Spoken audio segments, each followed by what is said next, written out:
merasa bahwa receiving itu bisa dirangkap oleh bagian storeroom misalnya, silahkan. Jadi yang namanya struktur organisasi tidak bisa kita paksakan. Jadi tidak bisa kita buat struktur organisasinya harus seperti ini, tidak bisa.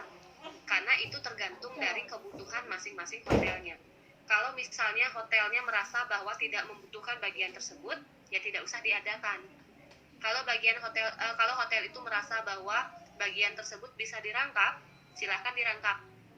Tapi kalau hotel besar, sudah pasti bahwa bagian-bagian itu akan ada masing-masing, tidak mungkin dirangkapkan kalau hotel besar. Tapi kalau hotelnya masih kecil atau bintang berapa, kalau misalnya masih bisa dirangkap, silakan. Kalau misalnya mau ditiadakan juga tidak masalah. Jadi kembali lagi, struktur organisasi itu tergantung dari kebutuhan masing-masing hotelnya. Kita tidak bisa membuat secara mutlak bahwa struktur organisasinya harus seperti ini, tidak. Kemudian mengenai sistem, nah kalau misalnya di hotel mau menggunakan sistem itu lebih bagus lagi karena sudah terstruktur ya.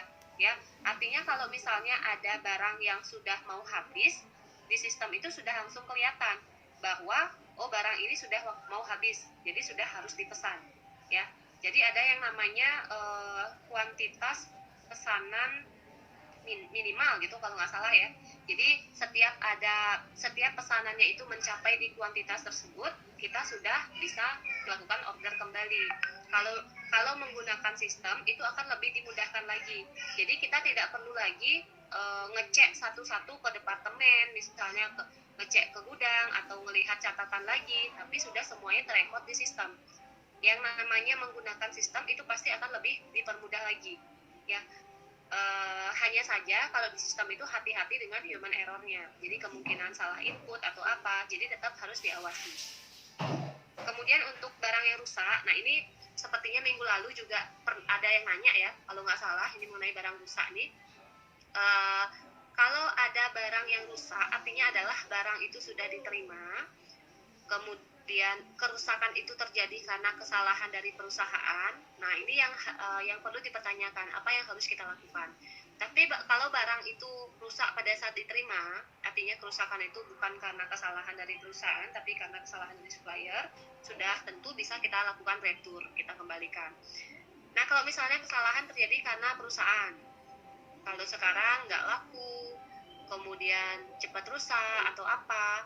Nah di sini yang harus kita lakukan itu, yang pertama kita harus melaporkannya ke ke kepala accountingnya. Jadi yang pertama itu harus kita laporkan dulu ke kepala accountingnya. Jadi si kepala accounting ini harus mengetahui bahwa ada persediaan yang rusak. Ya, jadi ada formulir yang kita buatkan. Jadi formulir yang kita buatkan untuk mencatat bahwa barang-barang apa saja yang rusak. Jadi kerusakan disebabkan oleh apa? Itu ada pemberitahuannya. Kemudian untuk catatannya, untuk artinya adalah pengakuan akuntansinya. Untuk barang yang rusak itu, jika jumlahnya dia material, artinya jumlahnya dia besar, nah ini kita bisa akui sebagai akun sendiri. Kita bisa buatkan akun sendiri. Ya, misalnya akunnya namanya kerugian karena kerusakan persediaan, itu misalnya. Kita bisa buatkan nama akunnya sendiri. Tapi kalau misalnya jumlah kerusakannya itu tidak material, artinya jumlahnya itu hanya sedikit, kita bisa masukkan dia sebagai kerugian operasional atau di kerugian operasional ya, atau di beban operasionalnya kita bisa masukkan dia sebagai beban lain-lain. Jadi untuk pengakuan akuntansinya ini kembali lagi itu tergantung dari masing-masing perusahaan ya. Jadi kalau dalam penerapan ke masing-masing perusahaan itu kita nggak bisa artinya langsung mematok bahwa kamu harus begini, nggak bisa. Karena di standar akuntansi pun itu memperbolehkan. Jadi di standar akuntansi pun tidak saklek bahwa kos-kos ini harus dibebankan sebagai begini, tidak seperti itu ya. Jadi disesuaikan lagi dengan perusahaan tersebut. Kalau misalnya barangnya jumlahnya kerusakannya material, bisa kita buatkan kosnya sendiri. Kalau misalnya kerusakannya itu tidak material, kita bisa akui dia sebagai beban operasional atau di beban lain-lainnya bisa ya.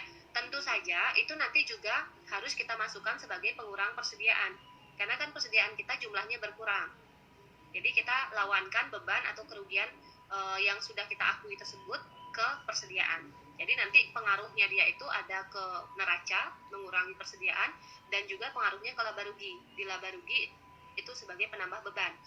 Ya. Jadi pengakuannya, kembali lagi, pengakuannya itu tergantung dari perusahaan. Pilihannya ada dua.